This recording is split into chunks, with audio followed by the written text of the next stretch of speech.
creo que, más que como ingeniero, como defensor del astillero Río Santiago y un defensor de la construcción naval, así que un gustazo volver a tener en senda a el señor Ángel Cadelli. ¿Cómo te va, Ángel? Jorge Miranda te habla. Ya se van a arrepentir ustedes dos.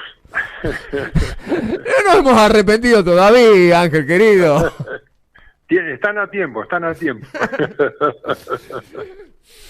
Mira, Ángel, ya a esta altura, a los 40 y pico de A años, esta altura del partido, sí. ya estamos jugados.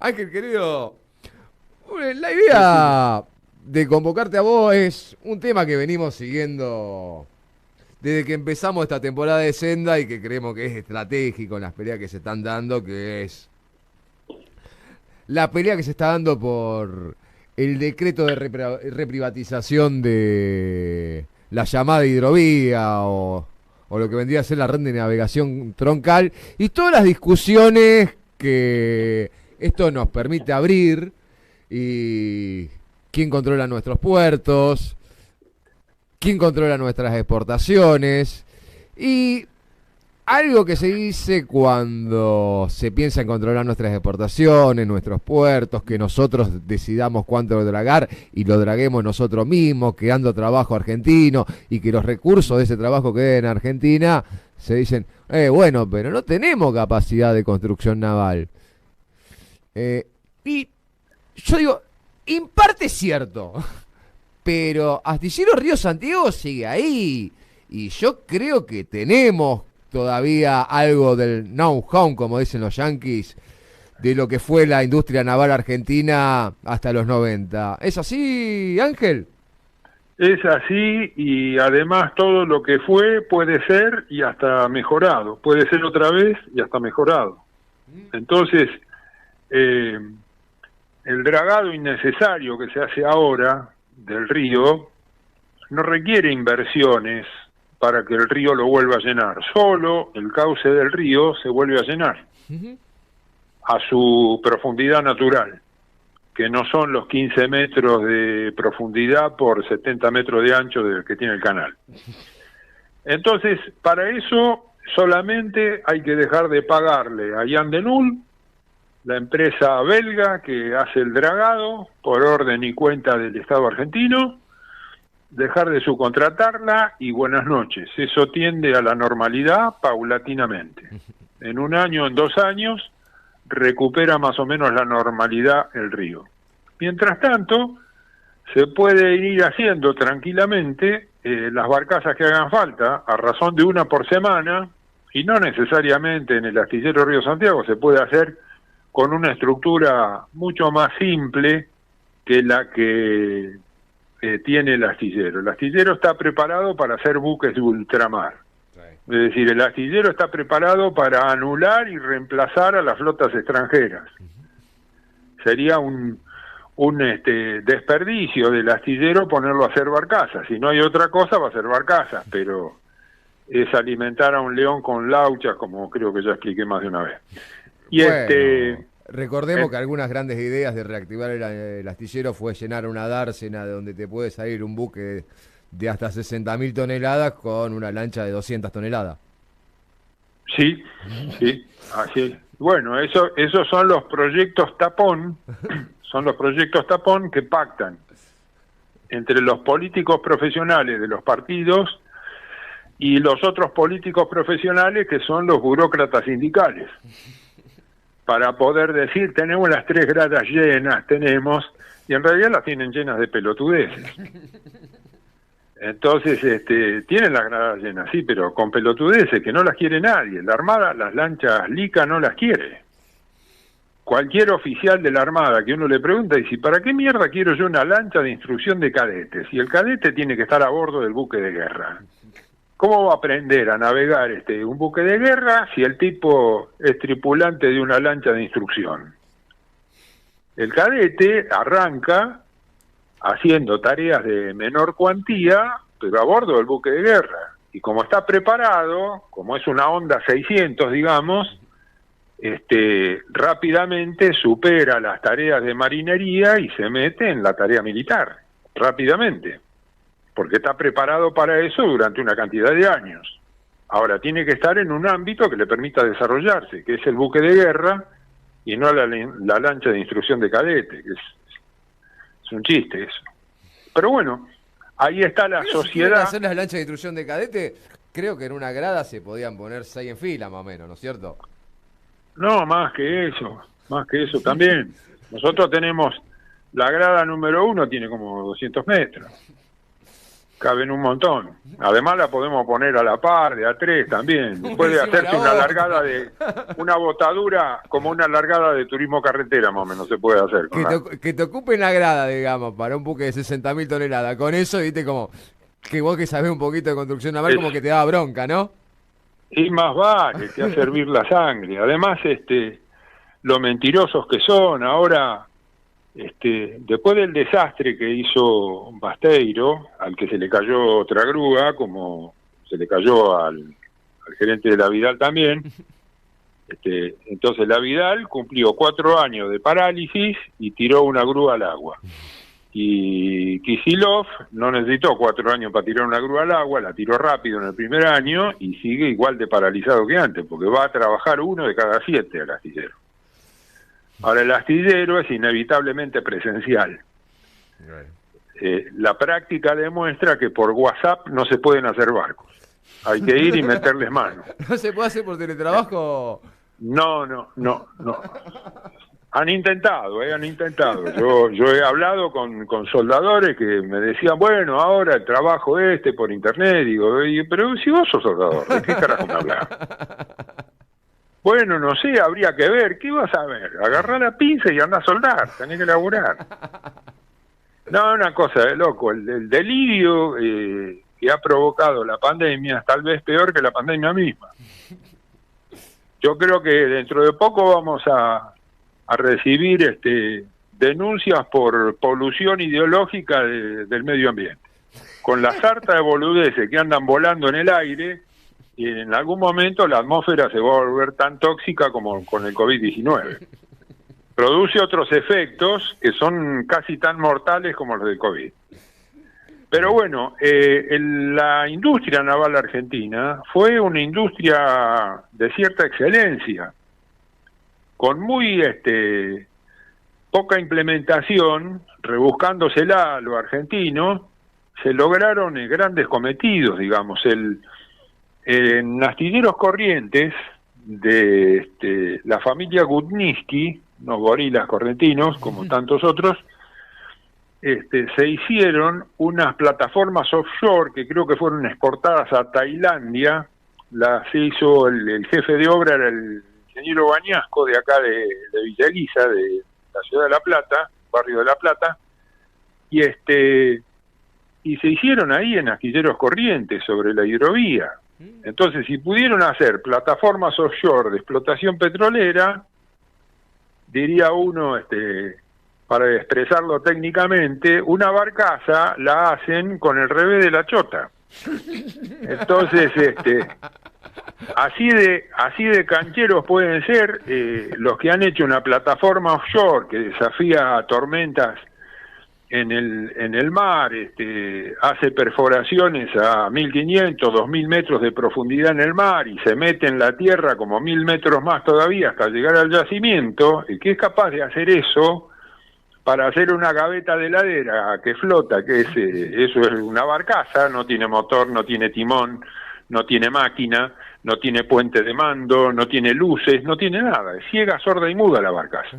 Y un todo remolcador que le empuja desde atrás. Todo lo hace el remolcador de empuje. Todo lo hace el remolcador de empuje. La barcaza no hace absolutamente nada más que flotar. Y flota en un ambiente benigno que es el río. Sin oleaje, sin nada. Eso lo pudo hacer Astilleros Corrientes, que era entre mediano y chico. Imaginemos que no pudo hacer el resto. Que no pudo hacer Astarza, que no pudo hacer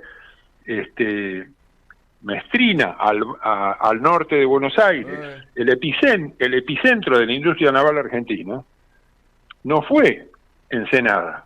Ensenada tenía el astillero más grande de la Argentina. que es el astillero Río Santiago, y fue el más grande de Latinoamérica, ahora ya no lo es.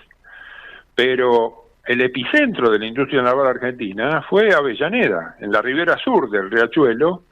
Estaba Alianza, que fabricó buques de 64.000 toneladas de porte bruto, mientras que nosotros solamente hicimos en el astillero hasta 60.000, o sea, los buques más grandes jamás fabricados en la Argentina, los hizo Alianza. un astillero privado, Alianza. Y al lado de él estaba Príncipe Menguipenco, que era un astillero mediano que abastecía mejor que Alianza, que era un astillero grande, abastecía mejor buques de mediano porte. Bueno, y al lado que de todavía ellos, sigue el servicio de los Costa Sur que hicieron Príncipe Menguipenco. y bueno, si siguen en servicio, por algo debe ser, no debe ser porque dan pérdida. Y al lado de ese estaba Sanim, que es un astillero chiquito para remolcadores, barcazas y ese tipo de tareas, que llegó a tener la licencia de Trinity. Trinity es, para que ustedes se den cuenta, es un fabricante de elementos de acero, entre los cuales hay barcazas, material ferroviario, lo que ustedes se pueden imaginar. Y es el segundo consumidor mundial de acero después de la industria automotriz norteamericana. Opa. Entonces, que un astillerito chico como Sanim obtenga la licencia de Trinity significa que hay un reconocimiento industrial al astillerito ese y también a toda la industria naval argentina, porque es parte de un sistema industrial, bueno, y allí estuvo hasta que llegó Menem. Hasta que llegó Menem y Trinity le protestó a Podetti, que era el dueño de Sanim. Sanim significa Sociedad Anónima Naval y Mecánica. Le protesta al viejo Podetti con toda razón y justicia y le dice, mire, yo no puedo competir contra el scrap, no puedo competir contra lo que se rechaza, y este país está comprando barcazas usadas que nosotros en Estados Unidos no les permitimos navegar más porque han perdido toda la seguridad, están picadas de óxido con rajaduras, rumbos y qué sé yo, y ustedes las importan a granel. Y yo le doy la licencia a usted para que usted haga barcaza nueva. ¿Y cómo compite la barcaza nueva contra la barcaza vieja? No puede competir.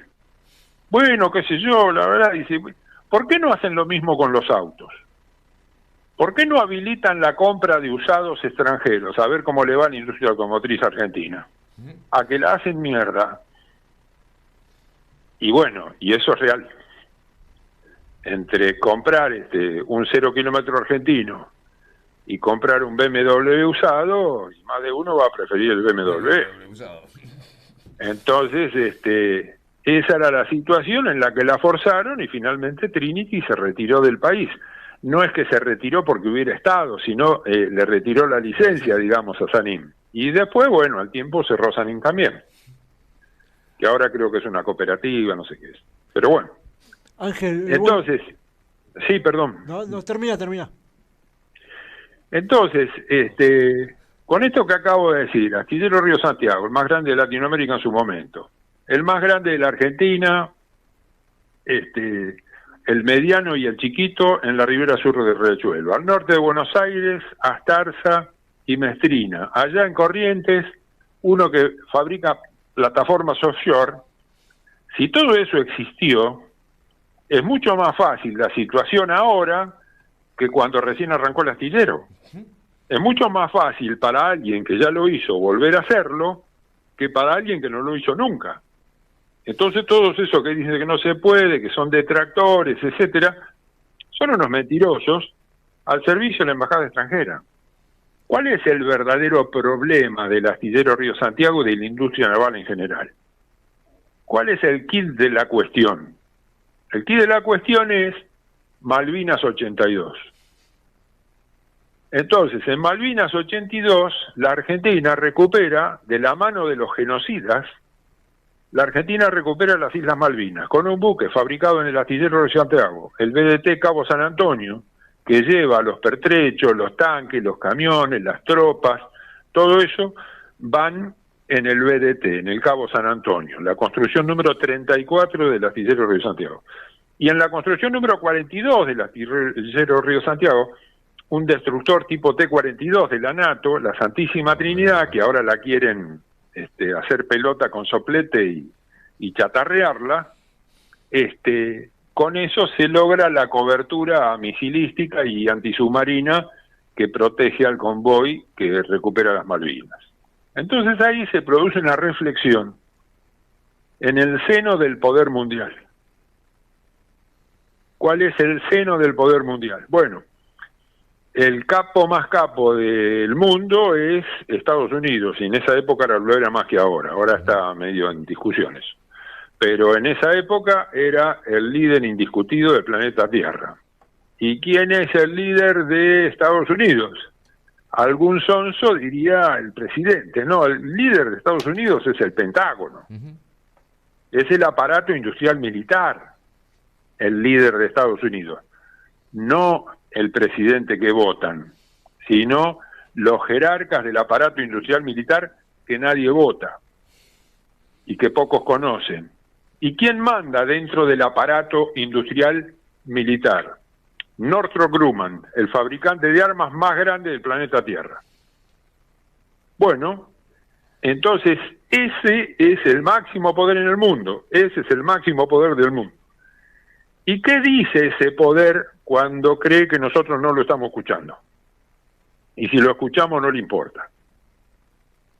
¿Qué dice? Dice, ni siquiera los peores de los argentinos, ni siquiera aquellos que fueron capaces de secuestrar, torturar y asesinar a 30.000 de sus compatriotas para cumplir con la geopolítica norteamericana de la seguridad nacional, ni siquiera esos, los peores de los argentinos, son confiables para nosotros, dice Northrop Grumman, dice el Pentágono, dicen los Estados Unidos de Norteamérica.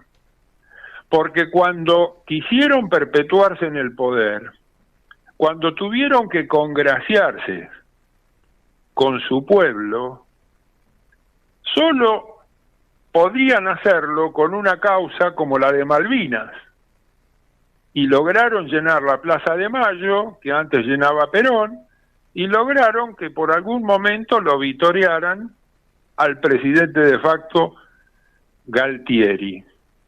Pero la causa de Malvinas es una causa popular, es una causa latinoamericana, no solamente argentina, y es una causa antiimperialista. Por lo tanto, es 3 veces negativa para el Pentágono, para Northrop Grumman y para los Estados Unidos. Esa es la lectura que tienen. Y a partir de ahí, empezaron las enormes dificultades de sobrevida del astillero Río Santiago y de toda la industria naval argentina.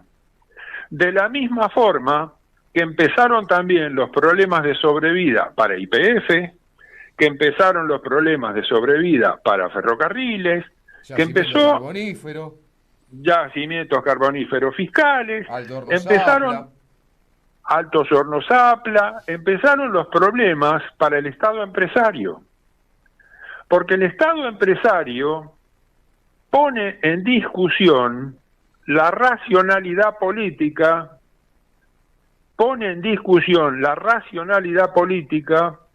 del gobierno, cualquiera que éste sea.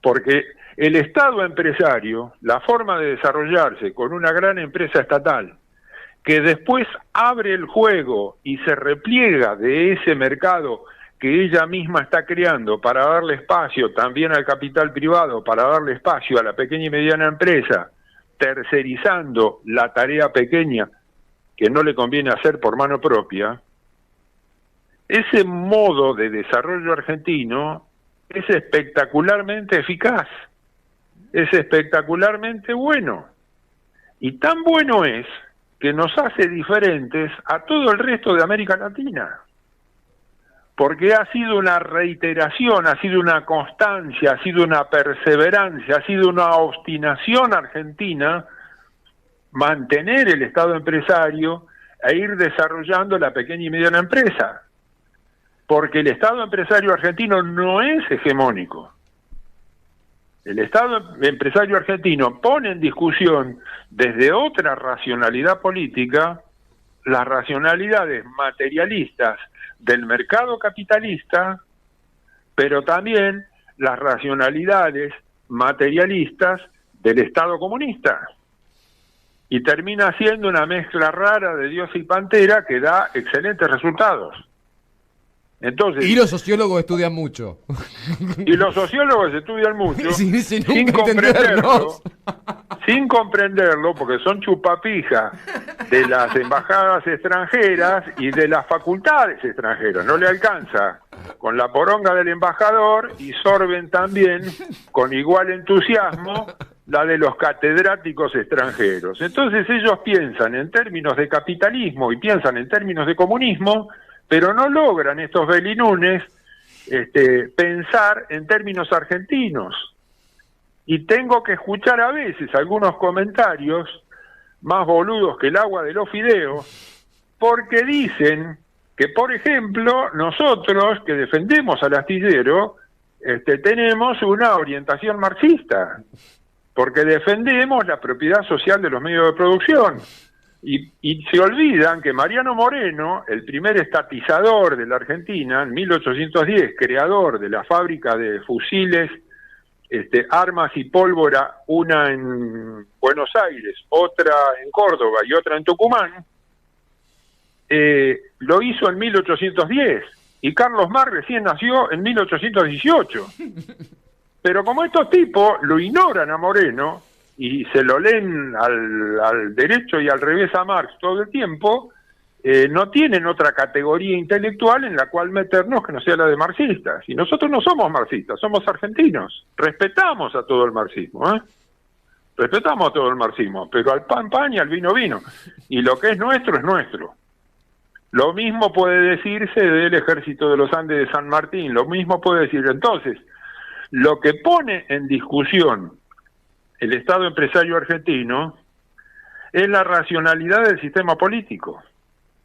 Y por eso el ataque tan a fondo que tanto hacen liberales como Videla, como Menem, como Duhalde, como De la Rúa, como Macri, como también lo atacan e intentan destruirlo keynesianos como Alfonsín, como Néstor, como Cristina, y ahora Alberto, que bueno, resulta bisexual porque ahora es un presidente keynesiano, pero fue diputado liberal en las listas de Domingo Felipe Cavallo. Cosa que pasa.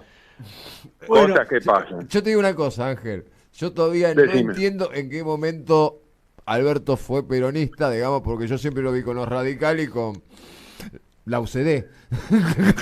Sí, más vale. No sé cómo terminó el presidente del PJ ese muchacho, pero bueno. No, Ángel, te habla Fernando Pereira. Buenas noches. Buenas tardes, buenas noches. Siempre hablamos con Jorge que nos gusta entrevistarte a vos porque vos te explayás largamente y terminás respondiendo preguntas que uno pensaba hacer y vos las respondés solo. Porque yo te iba a decir, si los argentinos supimos tener esa industria naval tan importante y tenemos la estructura y el personal para hacerlo, digo, que no se haga hoy en día es una decisión política. Es una decisión política, como también es una decisión política frenar a la Comisión Nacional de Energía Atómica. Claro. Cuando se desarrolla, ahora me saco, digamos, defensor del astillero y me pongo en jefe de componentes nucleares. Otra camiseta. Entonces, de las múltiples facetas, digamos, y cosas peores te dice, ¿usted es ingeniero? Sí, soy ingeniero y cosas peores también.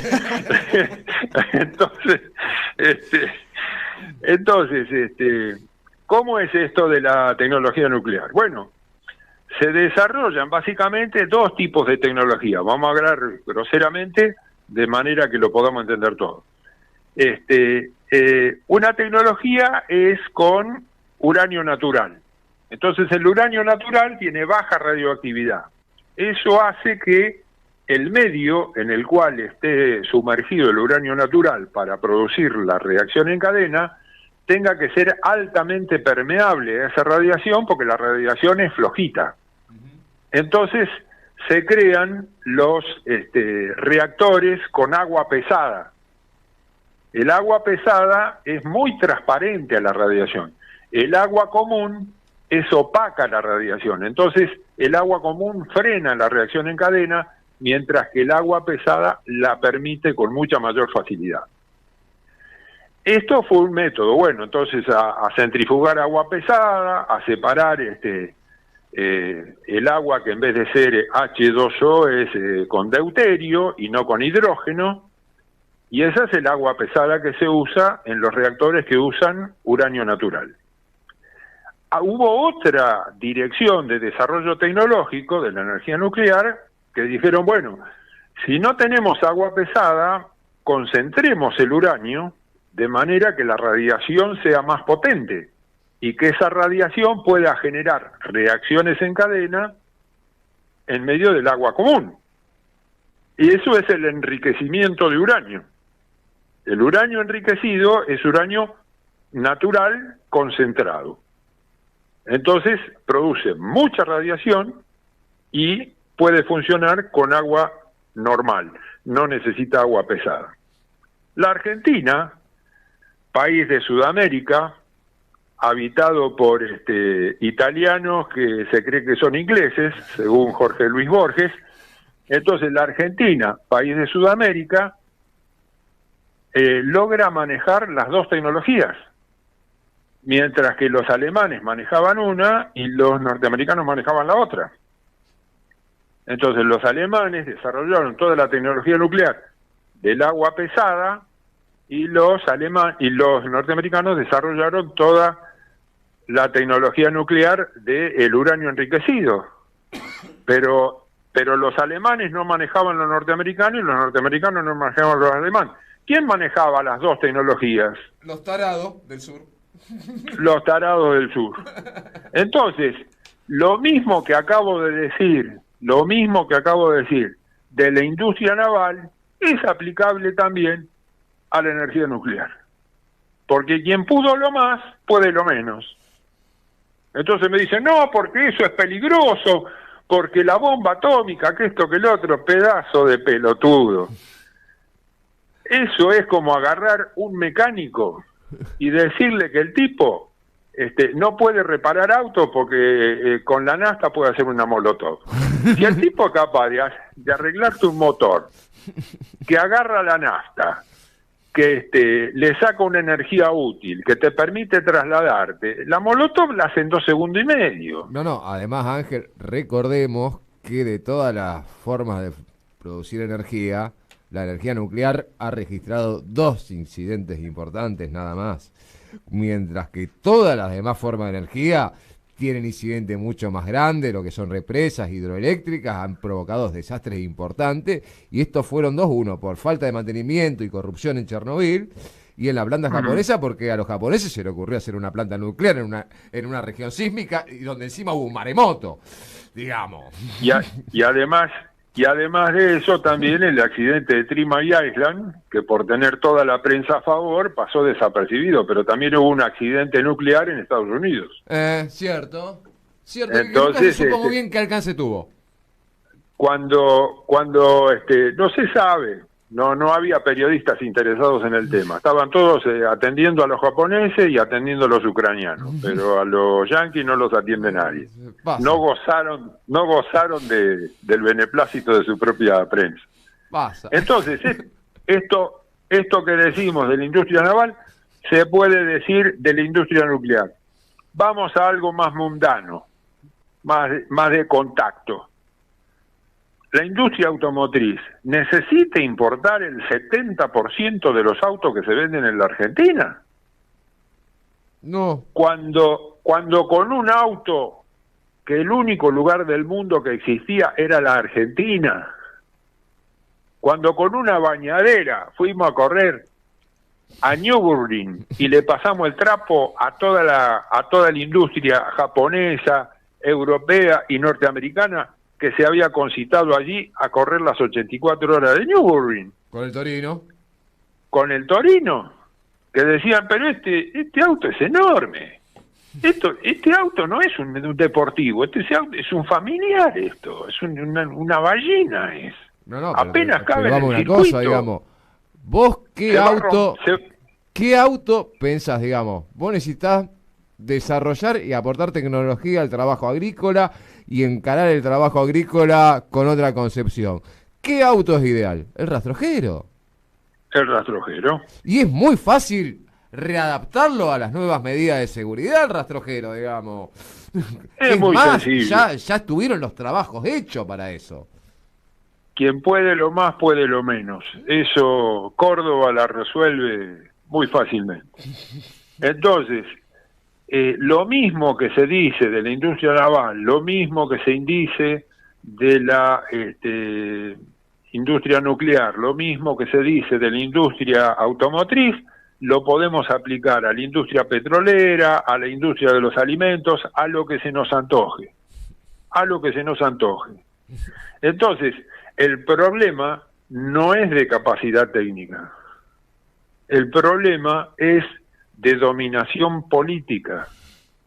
Nosotros no somos un país subdesarrollado porque somos boludos y no sabemos desarrollarnos.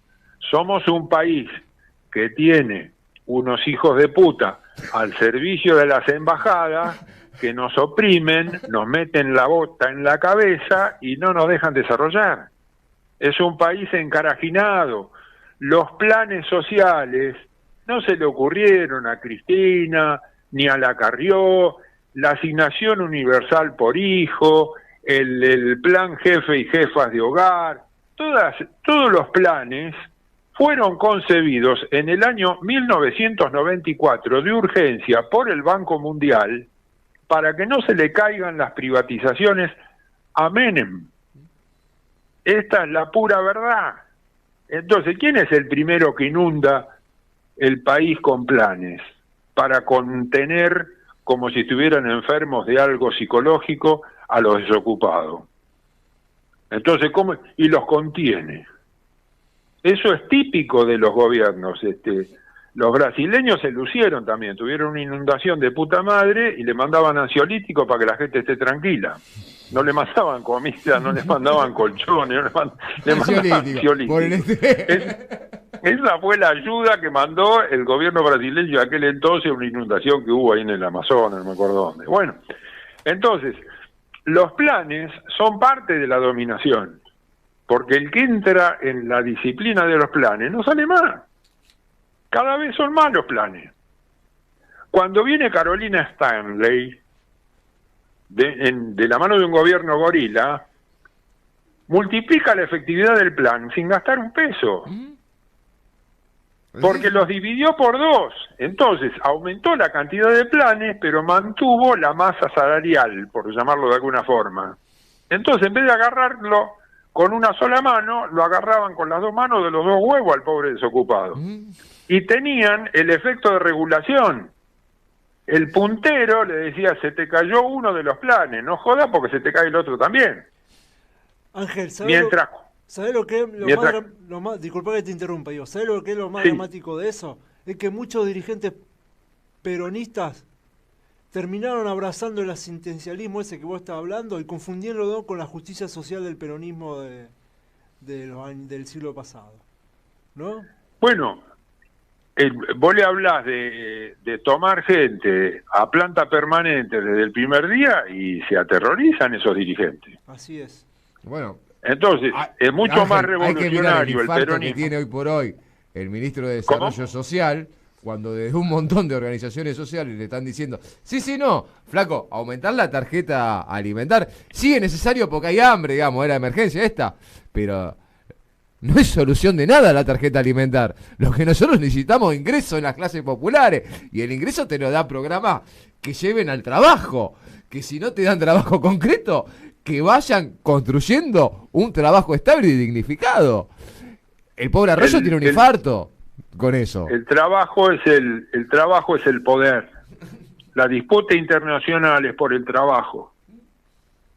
Entonces, no es por la asistencia social, es por el trabajo la disputa internacional, porque el que se autoabastece el que se independiza, el que es autosuficiente, es el que tiene a toda su población ocupada en tareas genuinas, en tareas de verdad.